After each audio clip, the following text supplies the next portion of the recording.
Hey, y'all. Welcome to Life Unfiltered. Heal that shit, where we're taking everything we learned in 2024 and amplifying it for a new year of transformation. This is not just a podcast anymore. This is a revolution in healings.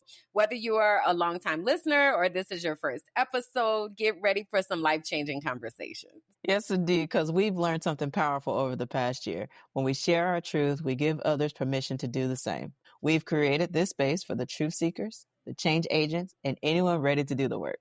Because let's be honest, real change happens when we stop hiding and we start healing. So whether you're here to work through your own journey or learn from ours, you're in the right place. We're about to get real, get deep, and most importantly, get some results. Yes, indeed. So buckle up, strap in, grab your favorite drink, and let's heal this shit together. Hey, y'all. My name is Kimberland, and I am an educational advocate, activist, and consultant. I am also a scientist, and I don't say that very often. I'm a biologist, and I think that's important to know as I am talking about different things, such as brain research, which is one of my things right now.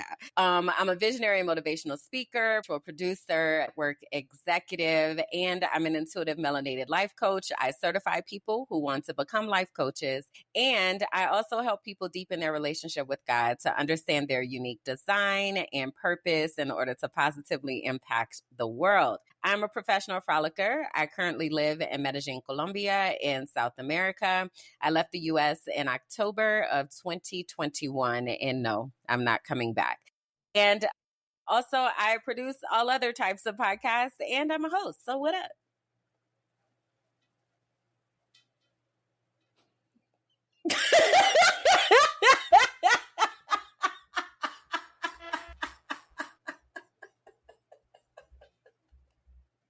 I swear to you, I was hitting this button, man. I was hitting it. My God, that was so funny. I'm done with this. Go.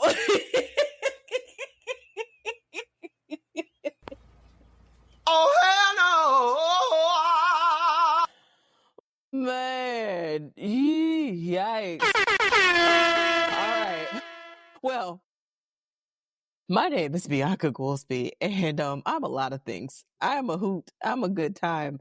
But also, please understand that I am an investigator and I'm a snitch. Would I have that sound effect? Yes, I would. However, thank you. I appreciate it. I am the sound effect. I don't know if y'all do that, but that's me. So I got you, sis. I appreciate that because what is happening with the sound effects and my mouse not clicking the buttons?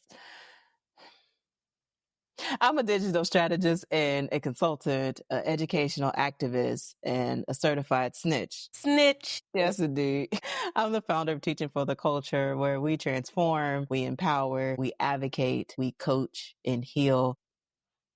I'm also an intuitive melanated life coach, and I'm a digital nomad, currently working, traveling wherever there's Wi-Fi, and currently I am still in Tallahassee, Florida. My purpose is to empower others to find their own path to freedom and fulfillment, and to do it fearlessly. The 3 F's: freedom, fulfillment, and fearlessly. Yes, indeed. And I'm clicking the button and I don't know what to say.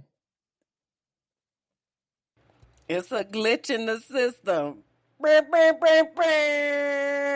So, like, low key, Kalana needs to have that sound effects. We need to just. That's what I was about to say. I'm like, and here is Kalanda, the air horn expert. Okay? Yes, indeed. Yeah, that's gonna happen. Okay. Yeah. All right. Well, let's continue to move forward here because we operate by the 3 keys: accountability, transparency, and integrity. Let me say that again for the folks in the back because there seems to be some misunderstanding about these words and what they mean. Accountability, transparency, and integrity. So before we go further, we want to make sure that we're clear about expectations, what you can expect from us and what we expect from you. Amen. So what you can expect from us: to honor the 3 keys. We're going to keep it real. We're going to speak freely, which means that we're going to cuss if and when we feel like it. So if you have little listeners, you might want to have some AirPods, some headphones, or maybe not. That's your business. but we're going to speak freely in this space. And what we expect from you, hate speech, comments are not welcomed here. We believe in the block and be blessed ministry. Amen. So we want you to be very intentional with how you engage with others in social spaces, particularly this one, because this one is a safe space. We want you to engage and go on this journey with us. We're not the experts, but we are facilitating these hard and challenging conversations. And we want you to participate in this journey and bring people with you, because together we are committed to doing the work to heal. What updates you got? So the first thing I think that's important for you all to know, and a reminder for those of you who have been here for a while, we have emojis. Our collective emoji is the heart with a bandage around it, because we're healing. Everybody who is here is healing something. So it's important for us to remember that and to treat each other with care. So when you see us out in these digital streets, if you give us that heart with the bandage around it, that lets us know that you know us from this here community right here. It's an extra, like, I see you, extra, sprinkles and I got you type of situation. We also have individual emojis. So my emojis are the sunflower and the crayon. So the sunflower, representative of invisible disabilities, something I am ferociously becoming an advocate about. It also represents just walking towards the light and honoring where God is leading you. Yellow is my favorite color. It makes me happy. It's like the sun. It brings me joy, all the things. And also the crayon, because there was a time in my life where my life was really, really black and white. And I made a conscious decision to color the fuck out of my life. So the crayon is also my emoji. And that's why I be skipping and bopping about and doing my best to find all the joy that there is out there for me. Tell them about yours. Yes, indeed. So my emoji is the teddy bear and the hands that form the heart. Okay. So the teddy bear, okay, you see the armor here? All right. In this season of being loved and loving out loud and just being that soft teddy bear, but also if you push it, that grizzly come out, that's the season that I'm in. Amen. And it feels great to be loved on. It feels great to give love. Love is the highest frequency. And then the hands that are forming the heart. So I've been sharing my journey as it relates to the health scare that I had and how it has put a flame, literally has lit me on fire, where some of the things that I've been saying that I was going to do, the time is now, and literally have been tunnel vision and making sure that those things happen in my own way. And I thank God that I have the opportunity to do that. So if you see us out there in the streets, just remember, if you're looking for me, it's going to be that teddy bear emoji and the hands that form the heart. Yes. So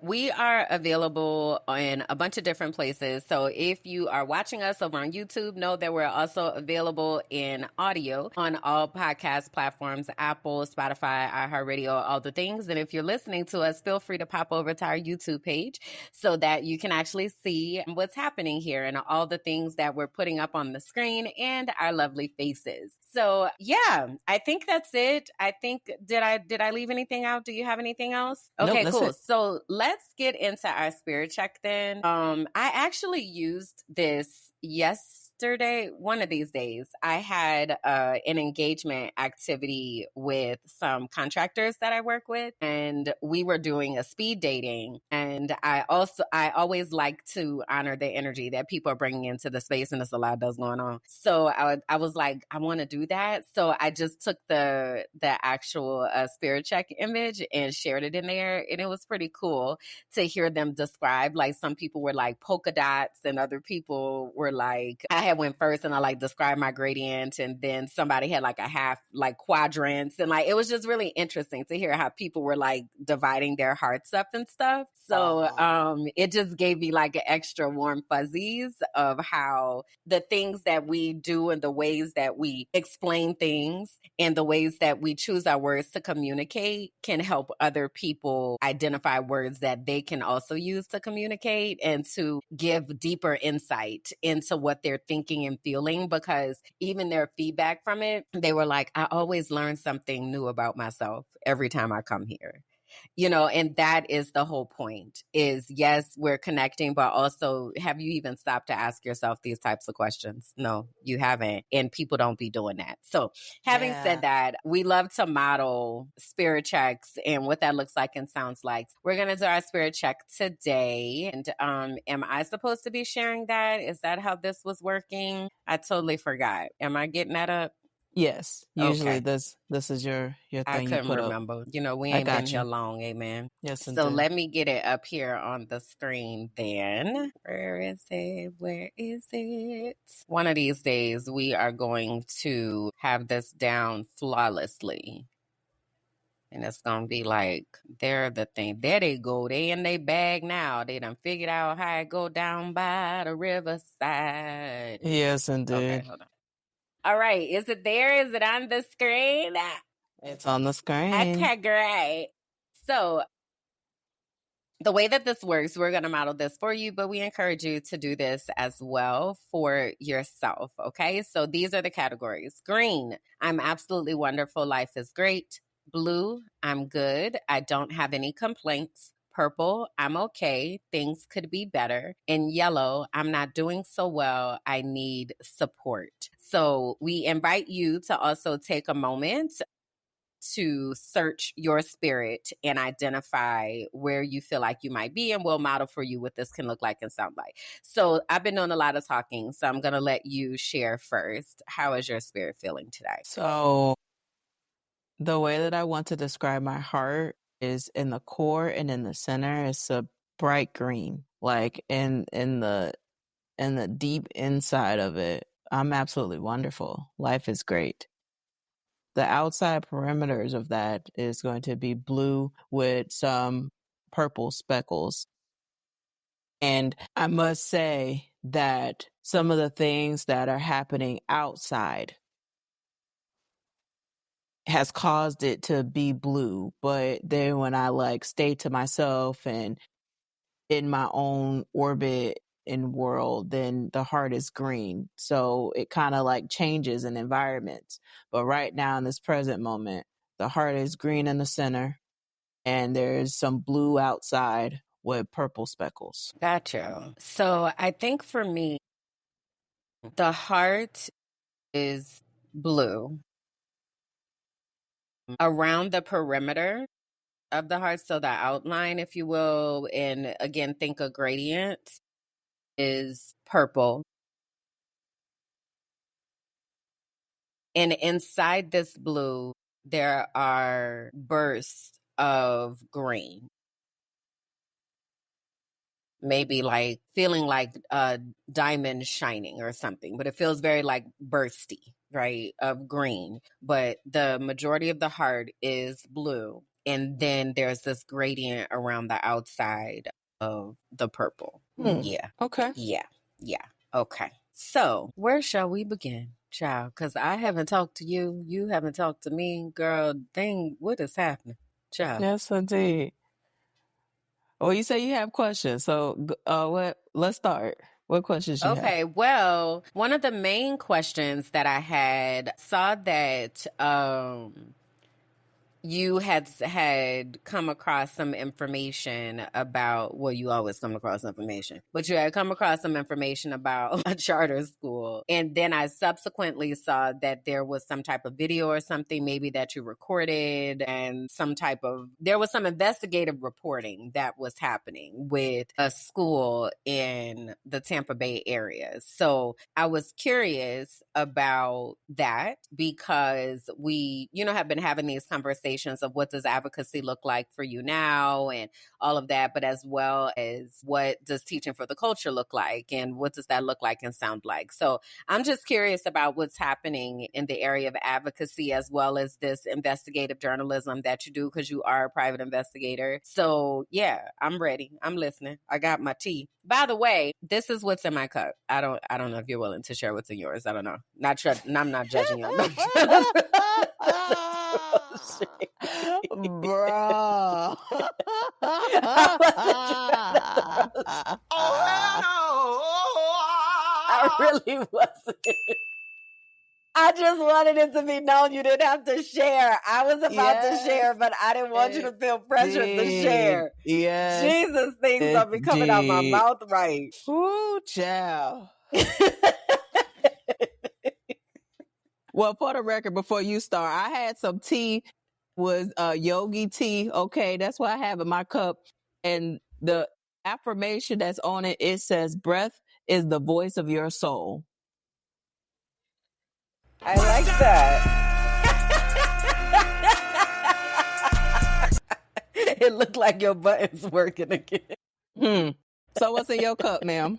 So I promise I really wasn't trying to be shady. I really wasn't. But anyway, so I'm doing a new tea blend today. So I've been on my cycle, whipping my ass, but also better than it's been in the past. A testament to drinking tea every day and drinking particular tea blends for particular times. It's been transformational for reals. But the tea that I'm drinking today is lavender and chamomile. So I had mentioned to Chef Ratatouille that I've been sleeping, but I don't necessarily know if I am rested. So he was like, you need some rest. Like, this is what I want you to drink. It is so good. So it's lavender, and I get the fresh herbs, or not fresh, the dried herbs from the market. I actually have to go back soon.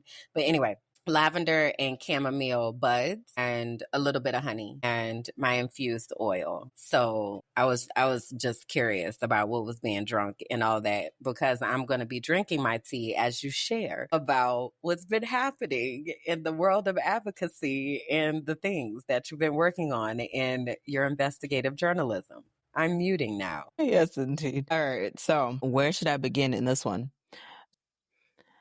For some time now, I've been contacted about issues that have taken place at Navigator Academy in Valrico. And it got to the point where I was like, okay, I need to figure out what is going to be the way that I am able to structure this entity where we are able to support the different things that are going on, but not experience the burnout of one-to-one support in cases. And so after praying and reflecting, somewhat got some of it figured out. And thankfully, I've started to write out this process so that there's SOPs and a flow chart on how this is going to go moving forward, with more things that I'm sure will come as it relates to this. But essentially, I had sent correspondence that there's a grievance link. It was created some time ago, and that is the place where we need more folks to use to report those type of things, in which then that will open the door for us to then investigate to determine if it's something that we can put bandwidth and energy on. I have been actively working on the restructuring of Teaching for the Culture to turn this, and not just to have an advocacy organization, but for it to be an organization that is profitable, and that it is receiving support from some of the nonprofits that are surrounded by Teaching for the Culture, to where we're able to get money that is through nonprofit support, by us providing support to the nonprofits that are in the arms of Teaching for the Culture, but then also having structures where people would want to contribute in a way to where it is compliant with IRS code and just all of the legalities and red tape that it relates to all of that. So I've just really been deeply entrenched with the restructuring of this organization, and I'm ultimately responsible for how this is going to be carried out and move forward. And when the light was lit, it was lit. So as it relates to Navigator Academy, there were several parents that reached out about different things that have occurred on the campus, to which Can you share what kinds of things, not like, of course, the details and such, but I have been unplugged, and also if there are other people who are like, well, what's going on down there at the Navigator Academy? Can you give kind of like an example or overview? Yeah, so some of the things that would come across would be ESC IEP violations of not honoring IEPs, not conducting, not honoring ESC students and what they need, and providing accommodations for that. There's also been a climate and culture issue that has been clearly identified based on several reports of the persistent bullying that is taking place by students, but also some of the staff members that are bullying each other. There are previous educators that have spoken out about the climate and culture of the school, sharing that it is very much culture and clique, where if you don't align and click with the admin staff, then basically you are black sheeped and retaliated against. And that is not a good setting, particularly as I've been sharing and very transparent about my personal experience. And I know that you have your own experience about being retaliated in the workplace. It's not a good environment for children, but it's also not a good environment for the educators that are working for children. So those are high level things. There are one-offs where there were severe situations where children were severely harmed, where they would come home with bruises or broken bones and not notified by the school that something had occurred until taking them to the hospital for them to be examined, and then later finding out something did happen at the school with no real follow through or explanation as to what happened and why. And then you have the parents on hook for a hospital bill and care due to whatever happened at school, that they should have been protected and should have had some supervision, but unfortunately was not. It's been a lot that's been happening at the school. Just the other day, there was a written threat that was written in the boys' bathroom. Parent went to a Facebook group to share that they were very concerned about sending their child to school because they did not appreciate or like the way that the school handled it.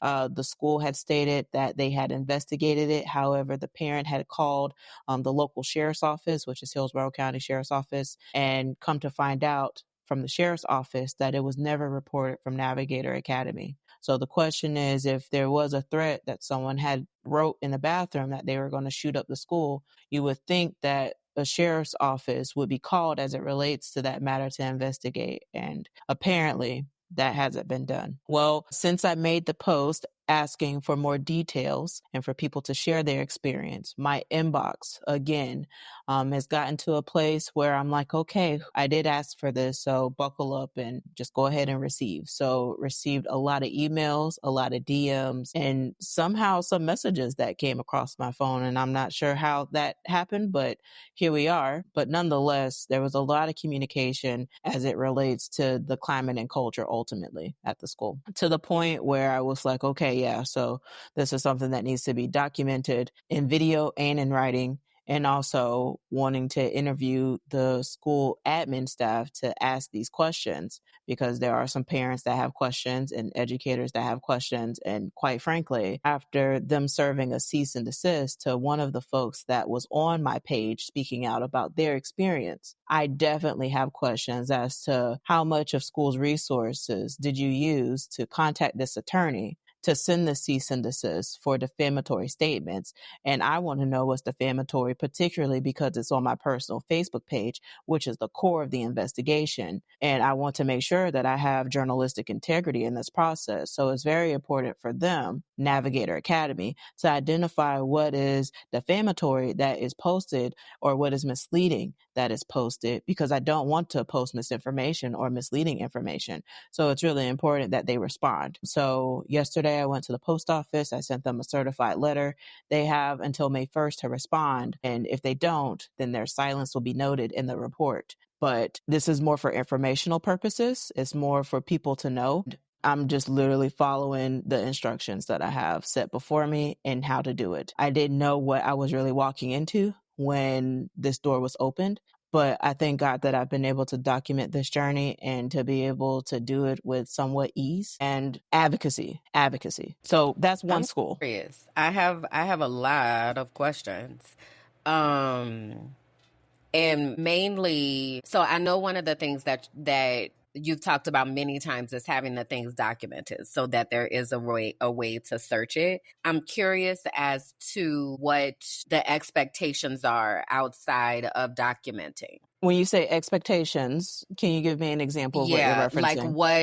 like what are the intended outcomes, or what are you or people expecting to come out of, besides documenting? out of the documenting? Are people are we expecting accountability? So what is being expected? I still have a hard time with the question because I don't, at this moment, I don't have expectations that folks, if they're not going to be accountable back then, will they be accountable now? I don't know. What I do know is that for investigative purposes and how some of the journalistic things have been done is to highlight the issues, to bridge awareness, to share what's happening, to open the door for more communication, to ask the questions. Will I expect the school to be accountable? I hope so. I hope that there's some oversight of being like, this is where we dropped a ball. But when they issued a response to say that there's misleading information and that we always respond and take accountability for things,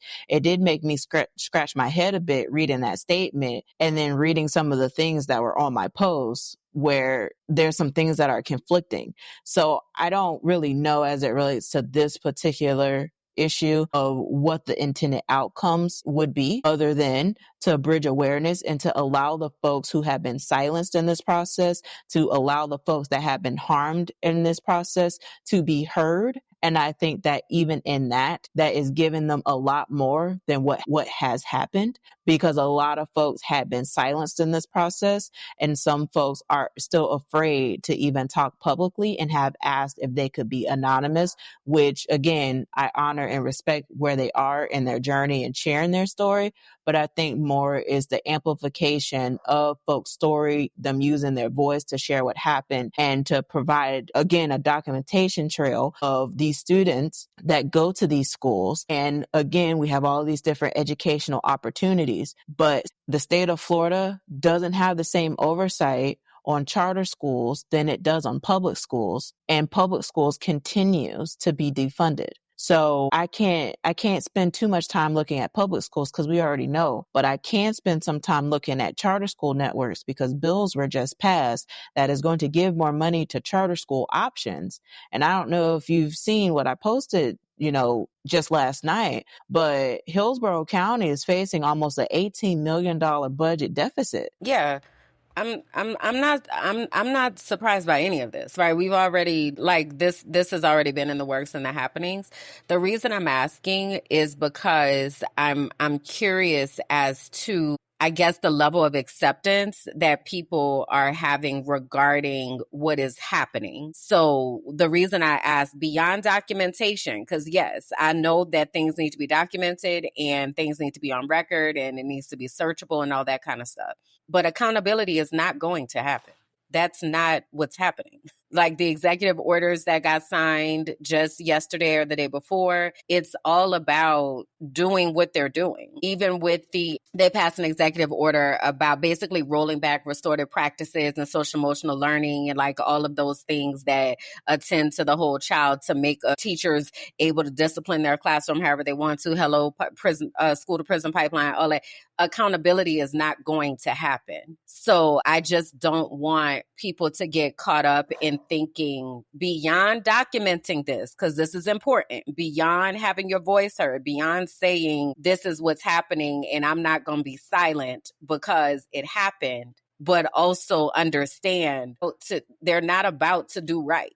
That's not what's about to happen. That's not happening. It hasn't been happening and it's not about to start happening, especially not for kids that look like us. So that's why I'm asking, because I'm just curious about the level of acceptance of what is happening locally, but also federally on all levels, that these cases are going to be more common. This is what's going on. This is what's happening. This was going to be happening. So now what do we do with that? That's kind of why I was asking. Okay. So yeah, I didn't know if you had anything else to say, but I just wanted to give that context or any thoughts about what I just said. Because again, I'm not in the States. I haven't been there, so I don't know what that looks like and sounds like. No, I mean, like I said, the outcomes and the purpose is to amplify the voices that have been silenced in this particular matter. And now that they're sending cease and desist, again, it makes me wonder, has this been a historical practice? And how many other people have experienced something like this before? And what does that look like? And knowing that with all the different policy changes that are happening, that is not for the betterment of education, is more of an awareness of being like, we've been talking about this for some time now. So whatever that you do, that's going to be your business ultimately. But the role here and what this purpose is to amplify and ensure that there is some awareness to it. And if they decide not to take accountability, that's their business. But at least folks can't say that they didn't know. Understood. I just didn't want you to be getting caught up in expecting change. And I hate to say it like that as an activist, but it's very to me. And that's why I don't be knowing if maybe I know I'm not crazy, but it's very evident that any types of protections that were in place for students of color, Black students, students with disabilities, those protections are not going to be in place. It's not happening. They are taking away all of the laws that protected those things. So I'm curious, as more of these things start happening, what that looks like for you in the types of things that are going to be in your inbox and how you're managing that, because it is going to be a lot, because this is what is happening. And people, yes, are speaking and wanting to have their voices heard. Yes, and that's important. But also, what are you doing to protect your children? Our kids are not safe in these people's schools. And I need us to accept that and understand that they're not. So what are we going to do to help our kids to be safe? Because it feels like we're fighting a losing battle. And maybe those are just my feelings. But I have decided for my life that I'm accepting what they're saying, because that's what they're doing. So me raising my blood pressure about that is not helping. It's more advantageous for me, for instance, to work on a curriculum for helping parents facilitate homeschool so that their kids don't have to go into those environments, as opposed to fighting the system. So I'm just curious about, not necessarily that this is what you're doing, but I'm just curious about how people are processing and accepting what is actually happening in the government versus hoping for something to change in a positive direction. It's not. Yeah, I don't really have much commentary as it relates to that. I know that as far as people holding on to hope, there are some people that are still holding on that things will change and things will get better. And I'm not going to be the type of person to say that it's not going to get better or it's going to get worse. All I can do is just focus on the reality of what we're dealing with and to operate in my giftings and to focus on that. And I think that's what the strategy is now for me, to protect my peace in it, because before I would want to be like, and they need to be held accountable and they need to be able to accept responsibility and they need to be able to. And after reading the Let Them Theory by Mel Robbins and just being like, they're going to do what they're going to do regardless, but still operating in my giftings and letting me do what I want to do as it relates to it and let them decide however they want to move in it, has been such a life-changing philosophy for me as I'm operating in this space, because I can't worry about that. I can only worry about what I can control, and what I can control is cutting on this mic.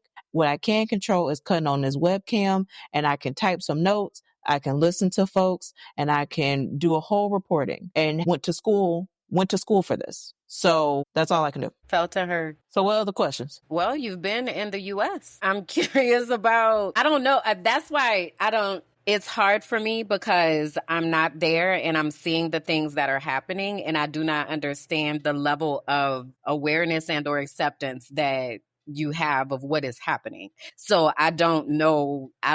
You're in the U.S. What has it been like? Well, when I'm in the environment that I can control, like in my parents' house and in my room or in my office, I'm doing great. Life is great. Now, when I navigate out of here, not too far down the street, we had a whole shooting at a university, and that was a very real thing to experience and to take in, because I literally had just got home when the alerts came on that incident happened. Or when I go to the grocery store and I'm seeing that the price of eggs has gone up, the limited availability of certain.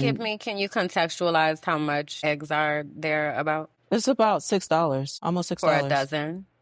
Yeah, like my juice that I would be able to get for like $2.99, which that's expensive to even think about in comparison to the juice that I would get in Colombia. But like the juice is almost $4 now. And it's mango juice, just mango juice. What about, like, have you had any experiences with fresh fruits and vegetables? Well, so purchasing them, no. However, my sister had got a pineapple, like the fresh pineapple, and Kimberlyn, it tastes different. I was like, I can't eat this. I don't know what it is, but I can't eat it. And I'm used to having pineapple. That was the thing that we would have there, and watermelon. It tastes different. Like I feel in my body that like I know that I've gained weight. That I know. And I know that I've experienced that because of the sugar and the different food options that are available, but also like the different preservatives and the chemicals that are placed in some of the foods, to where like my cramps are starting to hurt in a way that it wasn't hurting when I was in Colombia. So I was sharing with my bonus mom, I was like, I feel a difference in my body being here. I feel different. And even certain foods, I'm like, I can't do it because I know what freshness tastes like. And I don't need to eat it. I'm good. So as far as like the climate and culture, I don't really navigate too far around to really be immersed with other people. And I think that's what the blessing of being able to be in my own world and kind of be tunnel vision in that, because I don't need to go into someone's office and to interact with different people every day. I can literally choose to isolate myself in my space. And if I want to communicate with folks, it's virtually. And that's perfect with me. But I will say that I've been watching like the Florida House and the Florida Senate, and they're not going to be able to agree on a budget. So session was supposed to end on May 2nd. And yesterday, it was brought out that they have reached an impasse, that there's been a lot of spending that's been happening at the governor's office, and that there are questions that need to be answered. It's a lot that is going on out there. And again, I try to stay in my own world, but yeah. Yeah. Thank you for sharing that. It's particularly about the feeling different, like how it feels for you, right? To be back there. And the food part of it all is something that,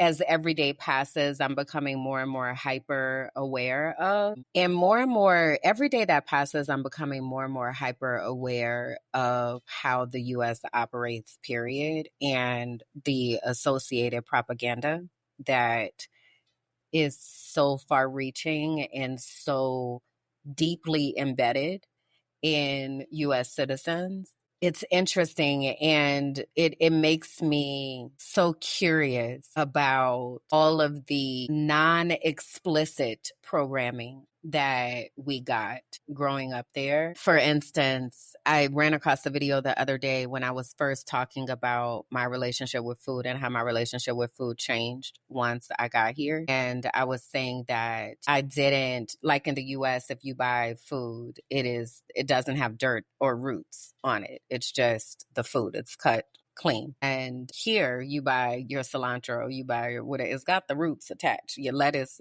they pulled it out the ground and here you go. And having to reprogram my mind to, this is not dirty, this is fresh, this is organic, this is untouched. And having to reprogram that, because that's not the messaging that we get in the US, all the way to the food does taste different. And it is very interesting when you get food that is not altered, and then you go back to food that is heavily processed and altered, how it makes an impact in your body. And if you are in tune with your body, then you are able to see how it does not agree. Remember, I was telling you, like, I didn't stop eating meat because I was like, I don't want to eat meat. I stopped eating meat because I realized the impact that it was having on my body. And then I was like, I cannot do this anymore, or cheese or whatever, right? It's like your body just makes a different choice because you're actually listening to your body and allowing your body to say, yes, this feels good. No, this doesn't. So it's interesting to hear you say there are certain things that you're like, yeah, this pineapple tastes different. You know what I learned about pineapples the other day?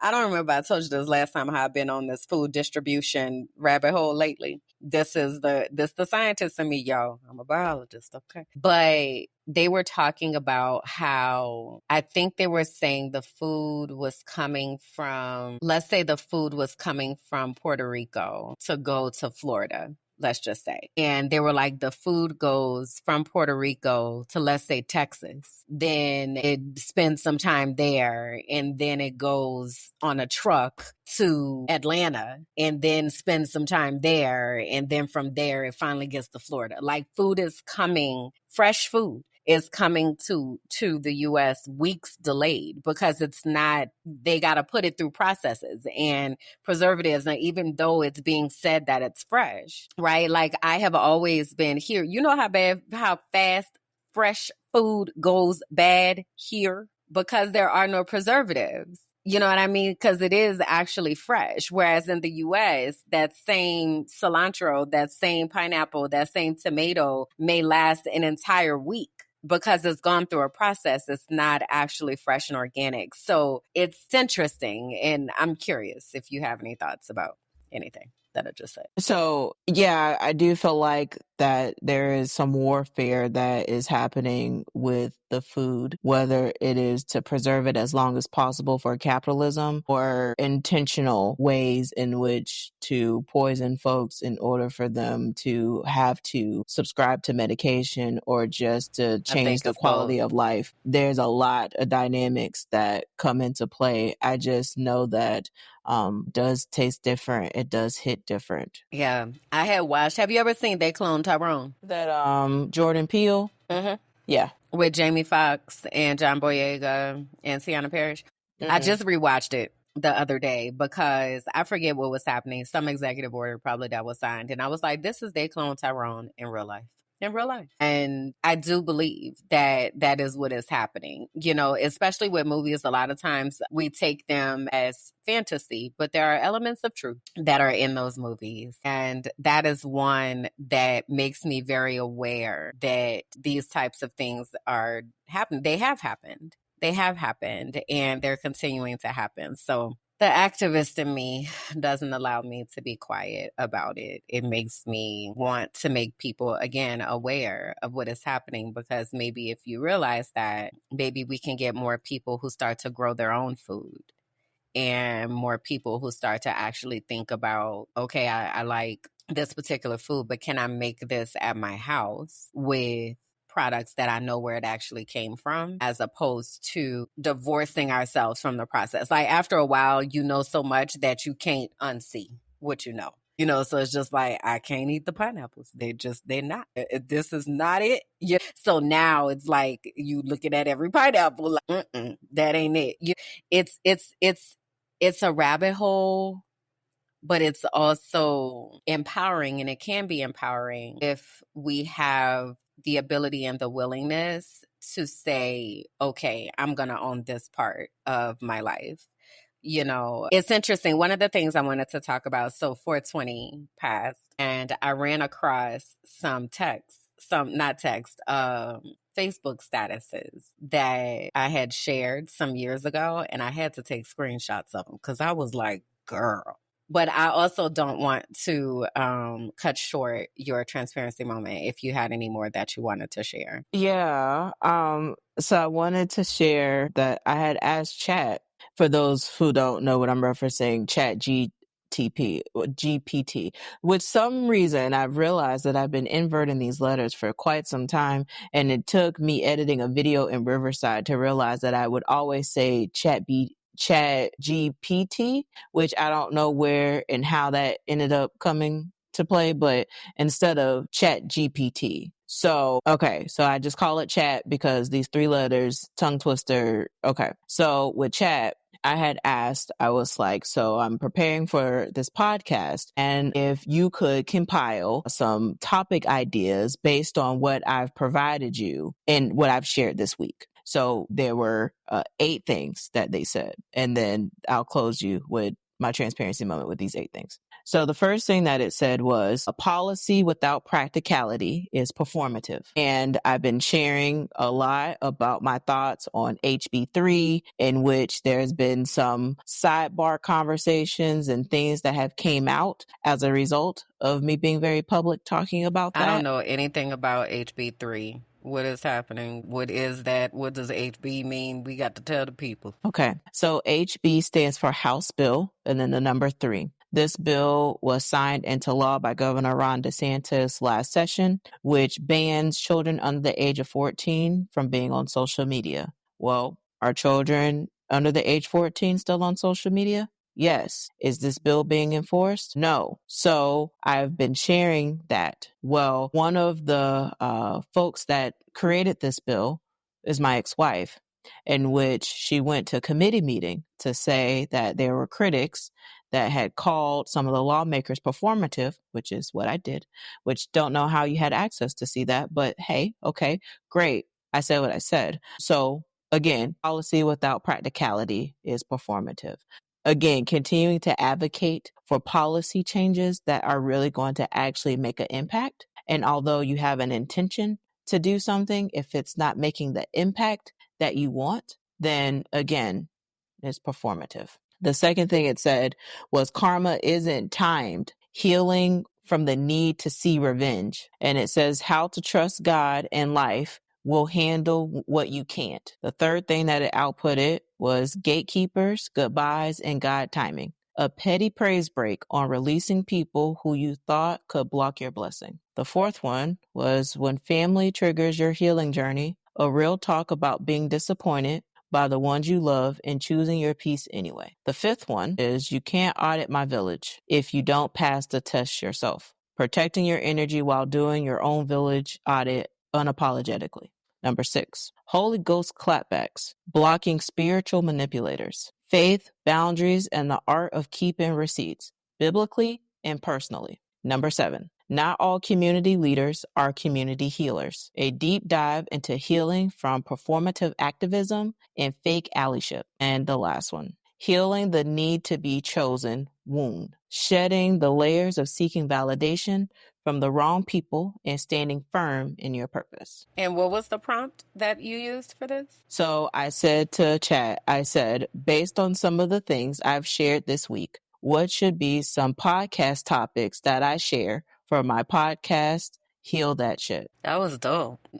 Can you say number 6 again? It was about religion, spirituality, Holy Ghost clapbacks. Was that the one? It was Holy Ghost clapbacks, blocking spiritual manipulators. Yeah. So I did a video on Easter 420 about my journey in religion. I didn't even share everything, but it was interesting and it was eye-opening, and it very much helped me to process a lot of what happens in religion, specifically in the US and specifically in Black churches in the US. And there's a lot of misunderstanding of the colonial part and of the patriarchal systems that exist in religion, the patriarchy, the race, the outright racism, and how it is used as a tool of control and manipulation. So it was interesting. So that one stood out to me, the Holy Ghost clapbacks. That's deep. Yeah.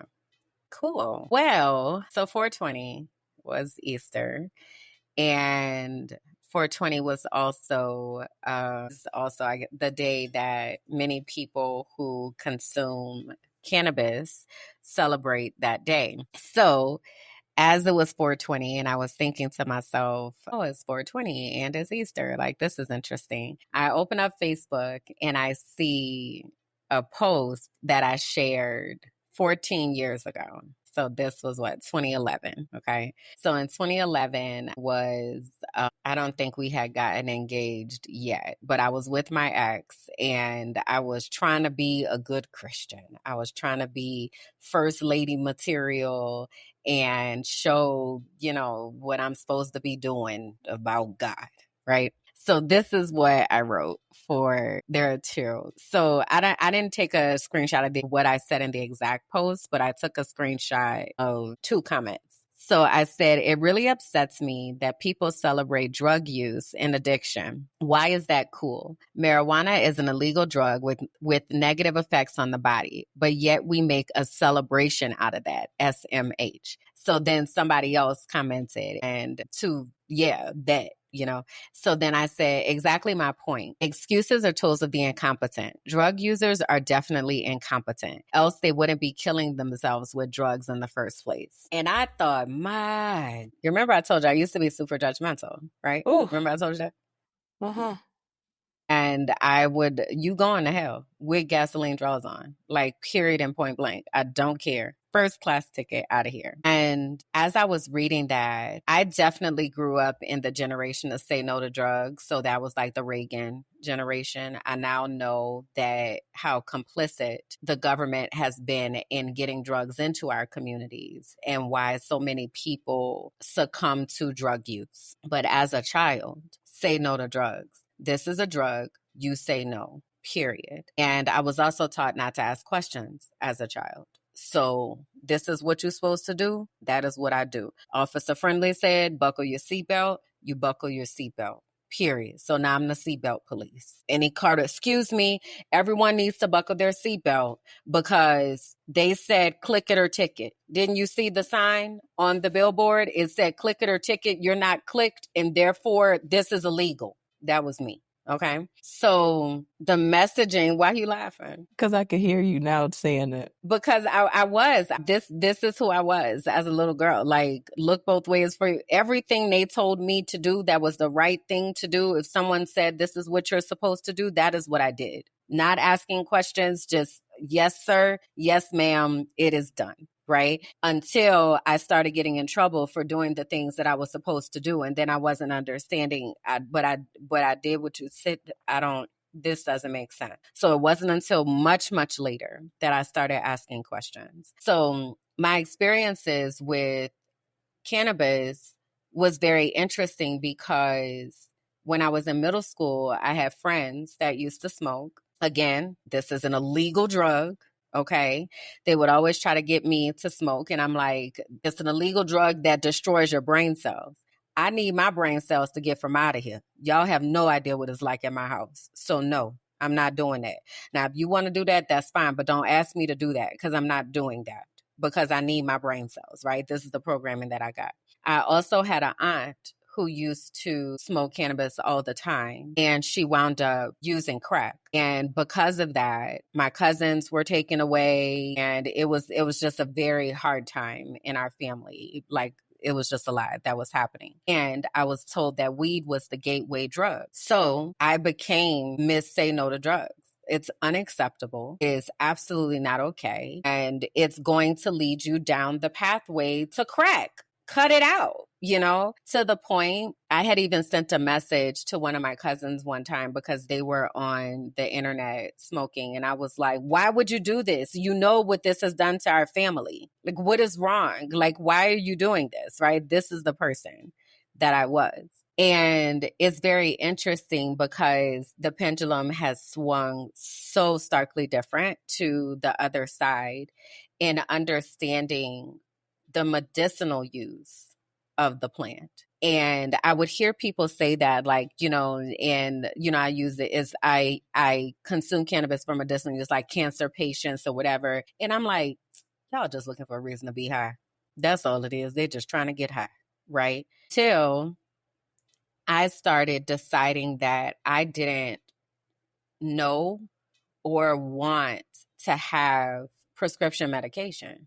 And then the question was, okay, but you have these conditions, and how are you going to manage these conditions if you're not going to take prescription medication? And then, and only then, did I finally start to open my mind to understand that maybe, just maybe, people that consume this plant are doing it for medicinal reasons and not because they just want to get high. And then I became a person who is now a user of plant medicine as well as an advocate. Because again, without knowledge, without a certain set of knowledge, we repeat what we were told and we do what we were told to do. and we believe what was told to us, right? So from the purest intentions of me not wanting this quote unquote drug to destroy my family more than it had, I became this person that was so judgmental about people who were actually possibly using this plant in order to help themselves to be able to function. And now I'm one of those people. So it was interesting, and it was a moment to reflect. And that's why I took a screenshot of it, because I was like, my God, like how far I have come in my understanding, because the other part of this is the cultural parts of our lives that were demonized and that we were told through religion were not valid, right? So even if you go back to indigenous people, they have been using plants to heal since, but way, way, way before colonization. But that was taken away because the white people wanted it to be about their systems and their drugs and their things that they're manufacturing. Insert capitalism, insert abilities to be able to control and poison and manipulate and all of that, right? So they didn't grow up, they didn't tell us that in school. You know what I mean? They didn't tell us that indigenous people were healers and they were healing themselves way before white people came along.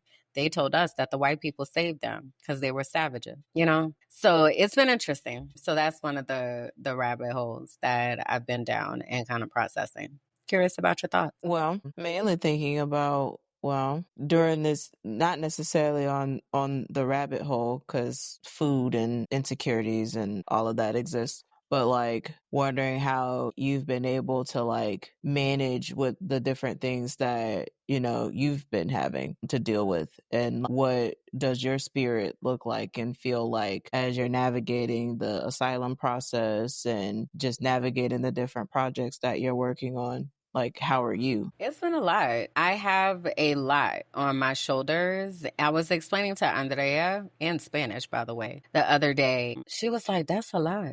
You carry a lot. And I was like, I know. And people don't know that. Like it's a lot. It's a lot to process. Right now I'm in the process of gathering documents and substantiating, my experiences with articles and videos and, all the things. They were like, do you have any videos of you speaking out about your relationship with the US? Yes. Hundreds of hours of them. Like, where would you like to begin? So like, that's a lot of processing that. I'm also becoming much, much, much more hyper aware of the fact that I am a highly Googleable person and the potential precautions that I need to take because of that.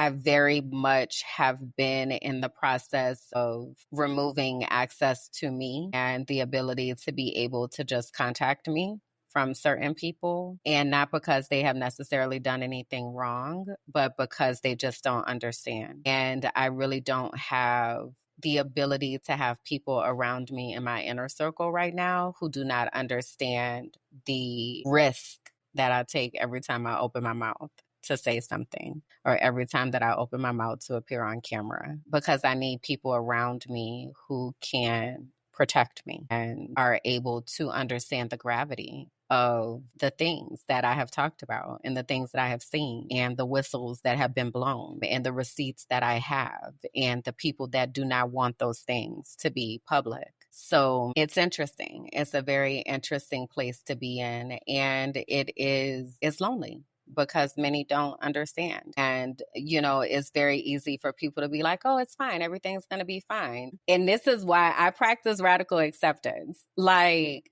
things are not fine. They're not. So you can pretend it's fine all you want. You can sit there and say it's not. Things are not fine. There is crisis afoot. Now, does that mean to panic? No, but it's not fine. So it's not helpful when I'm talking to it's going to be fine people, because it's not fine. Right. So that's interesting. And it's just really making me evaluate who I have around me and what position they have. You know, I often talk about circles of access. We actually just did that in Discover Your Destiny this week. And we were talking about boundaries. And, you know, Kalanda and I have talked about it as an alert circle on so you don't put syrup on your grilled cheese. But like, who are these people that are in the core that know how to have your back?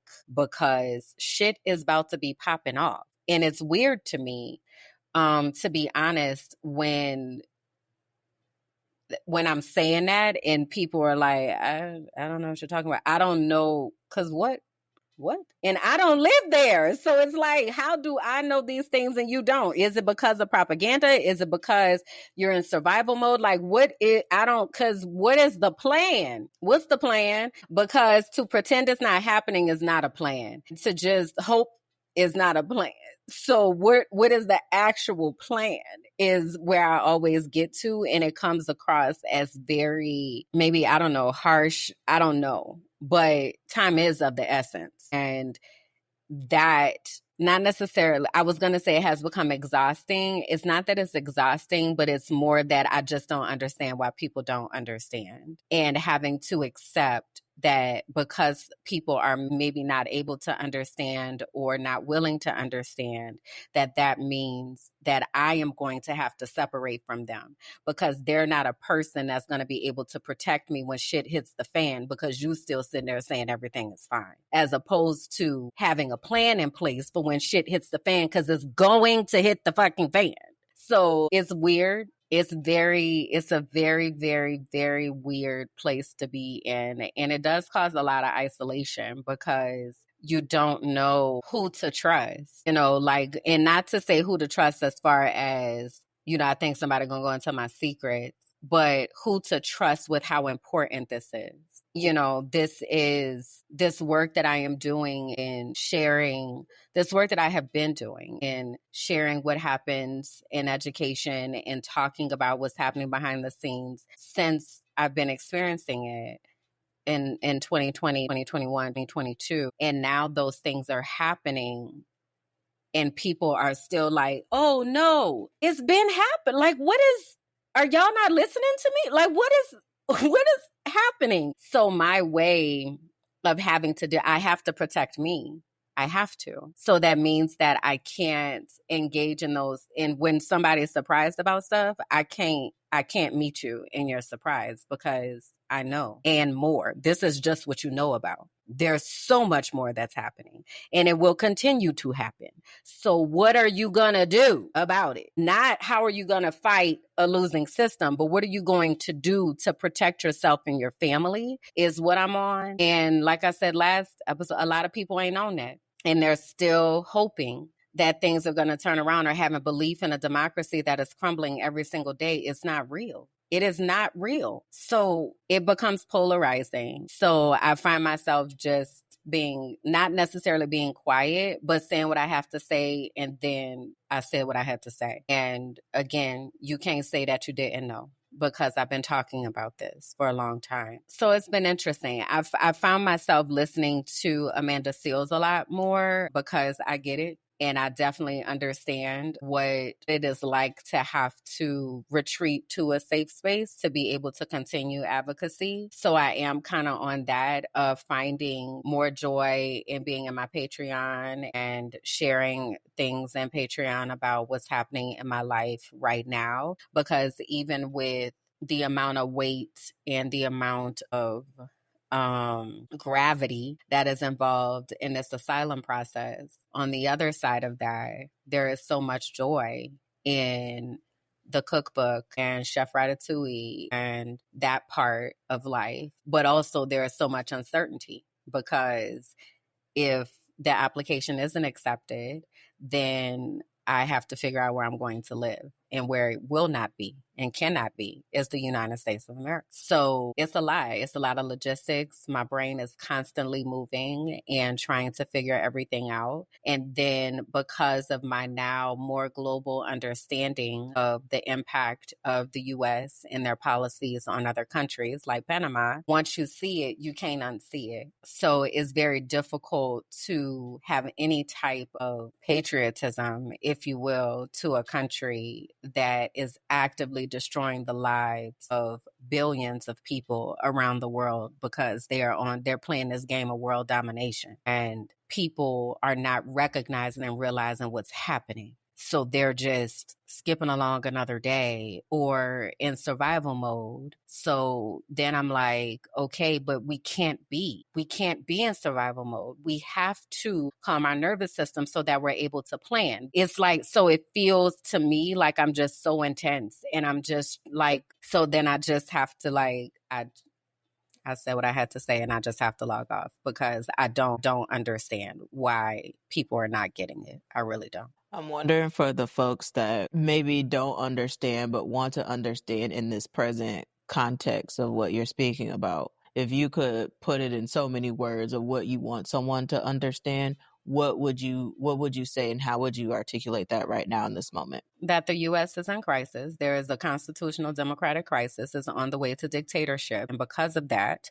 we as Black people and people who are a part of the indigenous communities who built that country, we need to use those same skills to insulate ourselves and communities so that we're able to survive. Because this is not a 4-year situation. This is about to be a 10, 12, 15, 20-year situation. Once Trump gets finished, yes, he will expire, and J.D. Vance is the vice president. There is an illusion of democracy right now, and we have to accept that that is over. So now, how are you going to protect yourself and your family? Do you know how to grow food? Do you know people who know how to grow food? Is there a way that you can find ways to divest from all of the ways that the U.S. has a hold? There's so much. I watched a White House briefing the other day because I just wanted to see. Have you watched any? Yeah, from time to time. I wanted to see the simulation, and it was really interesting. That girl, I don't know what the girl's name is, who is she's not a girl, the woman who is the press secretary. I don't know how long they have been prepping her for her job, but she's great at spinning the narrative. She's really great. She was saying stuff like, and we're moving at Trump speed. And I was like, y'all don't see what's fucking happening here? Like, I just don't. When I tell you, it is like watching and being in the Twilight Zone for real. They're changing the language. They're just like, what? I don't know. I don't know how else to help people wake up to acceptance, because the things are happening. The orders are being signed. Did the man ever get back from El Salvador? Is he still there? From my understanding, he's still there. They're actively doing things. They're actively deporting people, people who are there legally, people who are actually citizens, as well as people who have been in the country undocumented. So like there's an active attack on children and women and education. And like, so I don't understand. I really don't. And it causes so much outrage inside of me because I just want to shake people and slap the shit out of them, be like, wake the fuck up now. We don't have time for you to be sitting there acting like everything is fine. It's not fucking fine. So then I seem like I'm crazy. So then I just be like, I'm about to go blow bubble. I'm about to blow bubble. And that's all I can. And so if there is awareness that there is a problem in the States due to policy changes and the different things that have been happening historically, then what? What are you doing to protect yourself and your family? Do you know how to grow food? Do you know how to sustain yourself outside of these systems? Where's your community? Who is your alert circle? Are you able to leave? Do you have a passport? If you are able to leave, get the fuck out. If you aren't able to leave, then how are you helping to insulate yourself so that you do not have as much damage as you will have if you don't plan? Are you thinking about what types of foods that, like, this is, people make fun of people like doomsday preppers and stuff like that. This is the time. This is the time. You need to have things on deck. You need to have the ability to be able to support yourself. What does that look like? That's the then what. Is going to always go back to that. If you are looking to leave the US, I can help you find a piece abroad. Come holler at me. I will help you.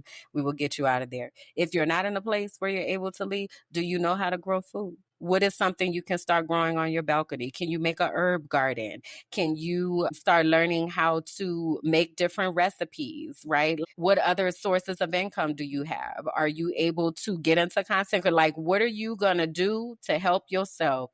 Because shit is hitting the fan quickly. But that's where I am that's how I am. I feel like I am looking at, not I feel like, we are looking at world power shifting. We are looking at a country that an administration that is looking to have world domination. We got to be out the way of that. The best way, and that's going to look different for everybody, but you got to be thinking and talking about a plan. You cannot be acting like everything is fine. Even he signed an executive order for HBCUs. And some people in the HBCU groups are like, well, let me not even start there. Let me start with the discipline one. Because what I understand is that things are out of control in schools. That since COVID, things have been crazy. Yes, that was a global trauma without mental health support. Yes, I'm sure. Things are very crazy. Why aren't we supporting these children's developing brains?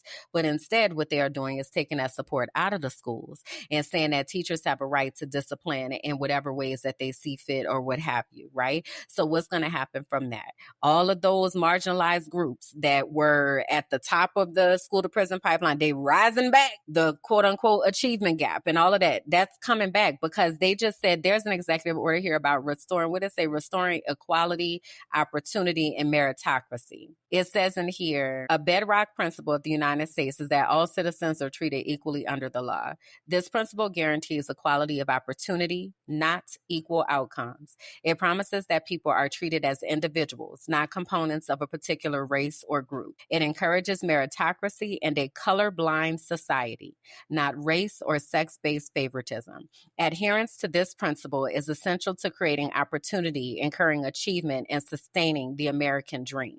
This is the type of stuff that they're saying. So on meritocracy, people that don't even have boots, they're going to be like, pull yourself up by your bootstraps. I don't even have boots because y'all made sure that I didn't have boots. Therefore, I'm never going to have the merit to be able to achieve. It's like that's all I have to say. You sure? Because I get frustrated because we have to pay attention to what's happening and move accordingly. And it's the moving accordingly that's not happening. Yeah. I guess that people have their own view of what moving accordingly looks like. I've had conversations with folks that recognize and see the different things that are going on and feel like there's nothing that they can do to change it. So they're just in their own little world, just doing what they can. And what that can is very variable. There's some folks that's like, well, I'll get involved by like phone banking and getting involved in politics. And the can could be, I'm just minding my business and just staying to myself. So I'm wondering, like, to the folks that have those different opinions, how do you feel as it relates to that? I don't think getting into politics is the answer at all. I think that is the absolute wrong direction because you're assigning yourself up to be frustrated. We are not going to be getting elected. And if we do get elected, the policies that benefit us are not happening. Look at what's happening in Florida. There's a supermajority. Yes, there are people there that were elected. They can't do shit. They can't do shit but perform. You know why? Because you don't have any power. So you just sit there tap dancing for the record.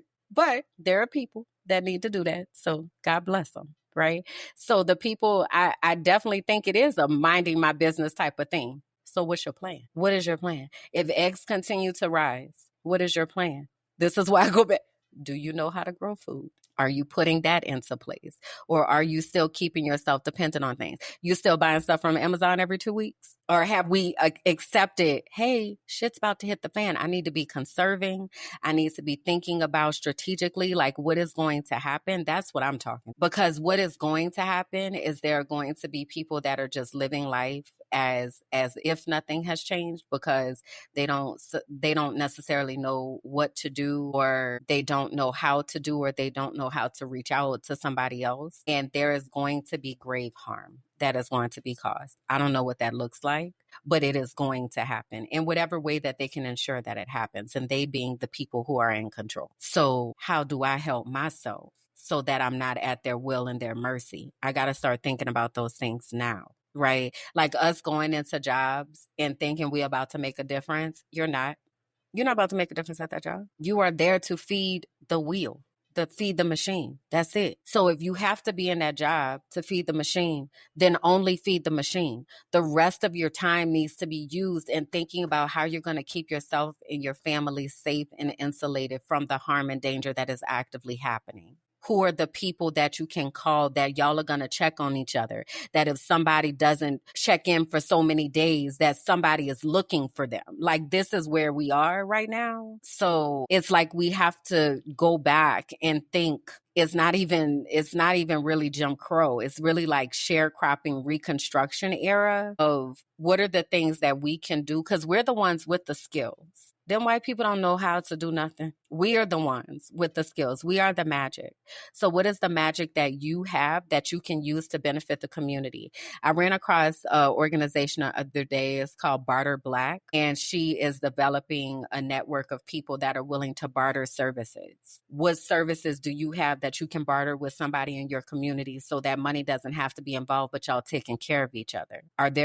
Is it we're taking turns cooking meals? So I'm going to cook this meal for everybody this day, or I'm going to decide not to work because I'm going to watch the kids so the kids don't have to go to them people's school. How are we planning to insulate ourselves from the harm that they are trying to cause to us actively every day? Does that help? Guess what? Ask the people in the comments when they see it. Well, I'm asking, does that give answer to your question? I'm not sure if I answered your question.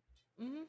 Okay. Yeah. But yeah, so that's what has been on my mind. And it's hard seeing when everybody can't see for various reasons. And it's not that I am blaming those, because I realize the U.S. is a propaganda machine. There are only certain things that are being shared. And again, if you listen to a briefing, or depending on where you get your news from, you might not have access to what is actually happening. So I realize that. And also, though, we have to get curious because the stuff is out there. It is out there. I don't know what more you would need to see, though. And that's the other things that I don't understand, is like what more people would need to see before they move into action. Like you had mentioned at the very top that something lit a fire under you. I don't know what the fire need to be to get the lit to happen, because I am talking to people that are like, well, God is still in control. Yes. So what are you going to do? Like, how are you protecting your kids? And how, because what, you still sending your kids to the school where they got, like, what is it school finna end over the summer? Are we making plans to make sure that we got places for kids to be able to get support? Like, what is the plan, y'all? That's it. So I'm wondering, how do you protect your peace as it relates to different people having their own plans on what that looks like for them?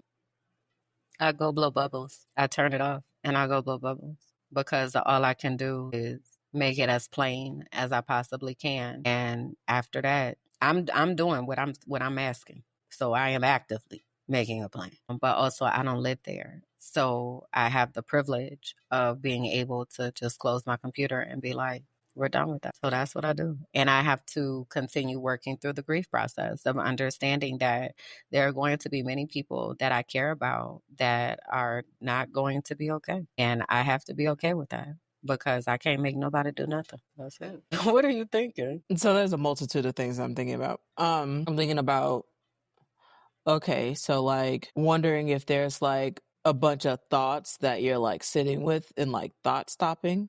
I'm also wondering, with outside of you like closing the laptop and blowing bubbles, is that's it? Like that's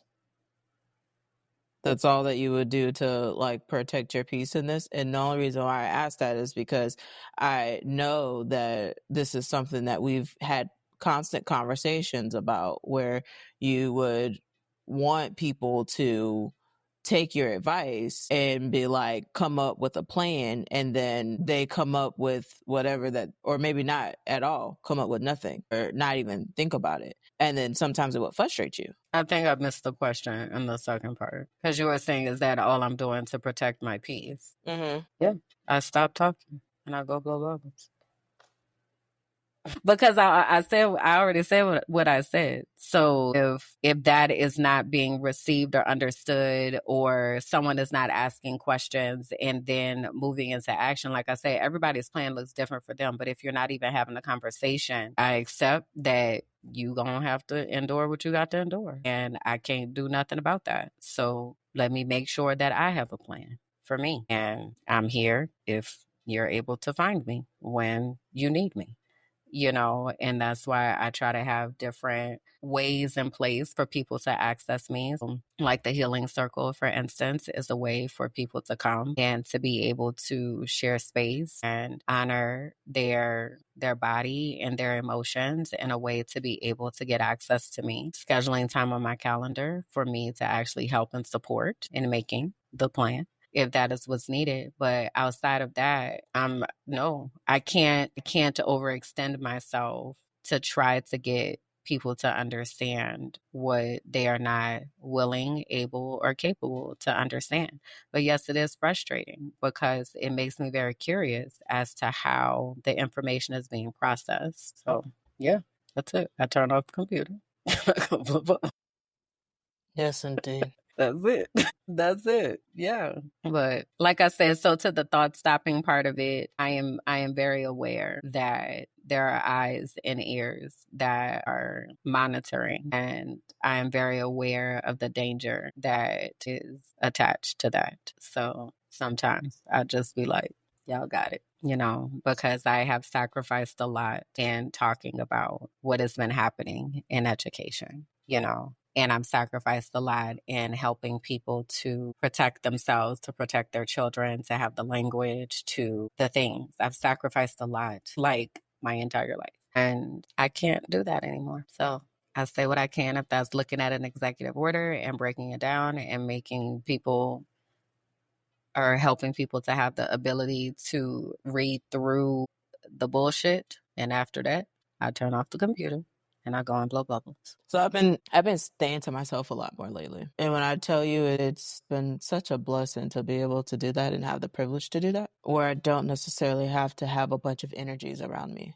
Mm-hmm. So for me, protecting my peace and all of the different things that are going on is me having that opportunity of choosing not to deal with certain things, like choosing to be accessible, choosing when to pick up my phone to make contact, choosing when I want to engage in certain spaces and situations. Just, I tell you, that book, The Let Them Theory, which I am going to put in the description, we have a book list of books that we recommend for folks to go on their journey of healing, and I'll make sure it's in the description so that you can download it. It's on our website, wehealthatshit.com. But the Let Them Theory, let them. And so that's always been my mantra after reading that is let them. Mm-hmm.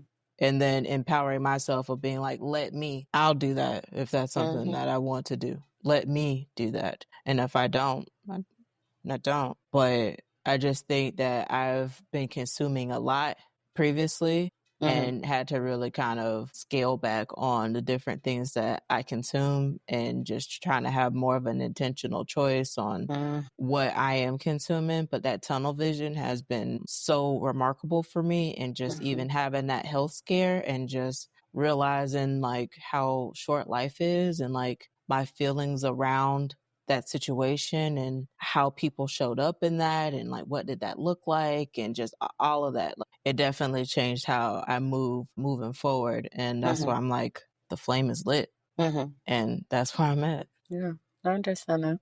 It's a beautiful place to be when you're able to insulate yourself and protect your peace. I try to live every day. It is, Yeah, I get it. Any other transparent thoughts and moments you got? No, that is what is in my world and what my thoughts are focused on. Wherever that goes, I don't know. I definitely feel there is a shifting that is happening, not just with policy and things like that, but just with energies. And there is a level of anticipation and maybe even a little bit of excitement that comes with that. So that's nice. Yeah. It's this season right now. I was reminding myself of a video that I watched with Chloe Bailey and Scott Evans. He does interviews at his house or whatever. But anyway, he asked Chloe Bailey how would she describe the part of her life that she's in right now? And she was like, you know how you're going on a beautiful vacation and you know that the destination is going to be absolutely marvelous. And then the pilot comes on and they're like, there's a little bit of turbulence. Everybody needs to sit down. Sit down now, y'all. She was like, I'm in the turbulence part, but I know that it's a beautiful destination. We just have to get through this part. And I believe that we're going to get through this part, but this part is a lot. That's how my life feels right now. This part is a lot. There's a lot of things that are weighing on my heart, mind, and spirit. I also believe that once I get through this part, that I will be arriving at that destination. And so I am cautiously optimistic about what that will look like. Yeah. Same. I resonated with that deeply, just with the complexities of life and just experiencing what I've experienced where it shifted my perspective on a lot of things. I will say that this is a very interesting season. And I think that for me, I've been evaluated on like what's truly important for me and where do I best show up and how do I honor myself with the understanding that everyone has their own things that they're dealing with. So I know that there's a beautiful journey ahead, and I know that God will continue to provide and orchestrate and guide my steps, and the folks that I pray for daily to guide their steps as well in this journey. But folks are dealing with so many different things out here. And I do hope that they do continue to hold on hope, though, and that they just continue to keep their faith in whatever that might look like. I think it's important of what your hope and your faith is in, though, because putting hope and faith in the U.S. government is not necessarily the best place to put it. That's just my personal opinion. So if that's hope and faith in your higher power, hope and faith in your ability in your community, but hope and faith in the U.S. government, you might be setting yourself up for a little bit of disappointment. Just saying, from the track record of what is happening, I don't know if that's the best place to put it, right? So it's not getting rid of hope and faith. It's making sure it's in something that actually gives you a return on your investment, if you will. You know, can't go wrong with the higher power. Okay. Yes, indeed. Just saying.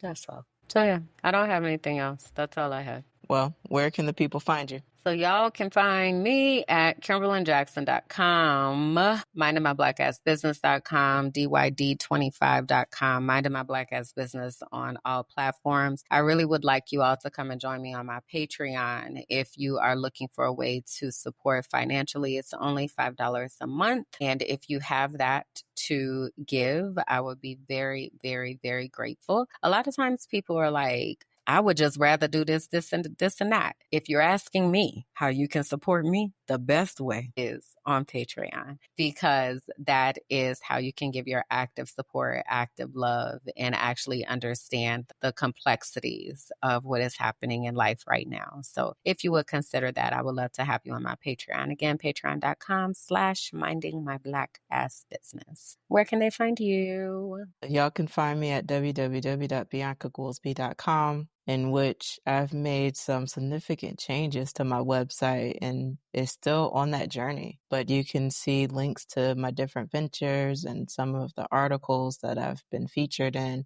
and a way for you to contact me and even book some intentional time with me so that we can talk. I've had an influx of folks that have been visiting my website lately, and it's due to, again, my presence and some of the things that I've been doing. But I looked at my Facebook analytics the other day and realized that it's almost 100,000 folks that are viewing my page. And so one of my videos of my power walks, I was like, I'm glad that y'all are here and watching, but y'all ain't commenting. Y'all ain't liking. Y'all just looking and ain't saying nothing. It is quiet as a church mouse around here. I want to be your friend. Talk to me. Okay? So if you're one of those people that are looking and are not saying anything, then I want you to say something because your voice matters to me and I want to hear from you. And while I appreciate the views and I appreciate the increase, been able to literally double my monetization dollars on Facebook, double, which I thank God for that. And when I say double, I'm not saying like thousands of dollars here. We got to start small. My first Facebook check for just monetization, literally, I just got into this program. It was $10 and I got $30 this month. That's triple, man. That's huge. That's huge. So these small amounts make a big difference. And again, just starting this process and being more consistent with content and documenting the process of me being able to edit and to publish and to be consistent in that. Also, the Power Walks just got its own podcast. I finalized the cover art for the podcast this morning, actually. And starting next week, it will be on Spotify, Apple Podcasts, iHeartRadio, and any other place that you listen to podcasts. So if you're on your walk and on your journey, then listen to me. I got a couple things to say. I'll affirm you. I'll love on you, but also I'm going to highlight some of the things that you need to be aware of because policy is personal. And as much as folks say that they don't want to get into politics, politics is impacting you every single day. So if I could break down some information that I find important, then hopefully you're able to share that with someone else because they're defunding public education. They are eradicating laws and procedures to protect marginalized communities. And there are real harm and implications that are happening and performative politics at play. So you can find all of that at BiancaGoolsby.com. Cool beans. That's awesome. So we'll be back in 2 weeks. Y'all share, like the page, subscribe, comment, talk to us. We want to know your thoughts. We want to know your thoughts. Well, that's it, y'all. Bye. Bye.